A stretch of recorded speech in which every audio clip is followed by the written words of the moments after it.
about our neighbors and not be angry, and amen, don't give place to anger and wrath.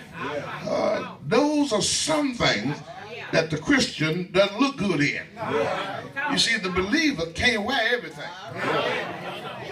Can't wear everything. Can't wear everything. As a matter of fact, you can't wear but one thing at a time.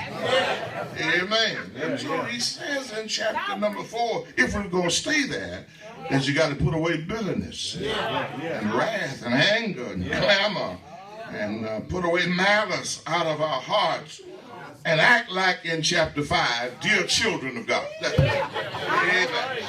If I was going to stay in chapter 5. But I can't stay there because you don't really like chapter 5, because it tells the wives to submit yourself to your own husband. I don't get many amens on that.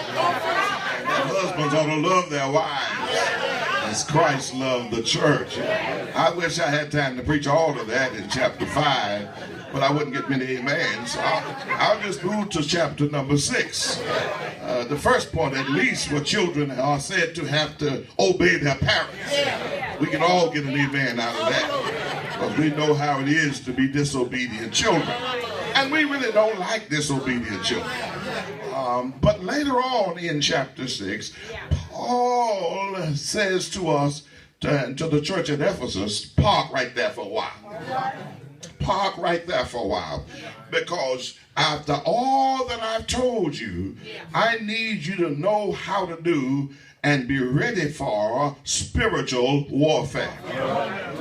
Understand this, that the Christian life is not a playground, but a battleground. Amen.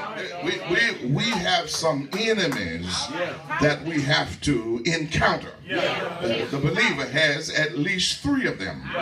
We have an internal enemy, which is the flesh. We have an external enemy, which is the world. And we have an infernal enemy, which is the devil. And all 3 enemies can come at you at one time. And if you are in this journey for any length of time, you know what it is to have some opposition. Amen. I am kind of concerned about people who never encounter the devil, always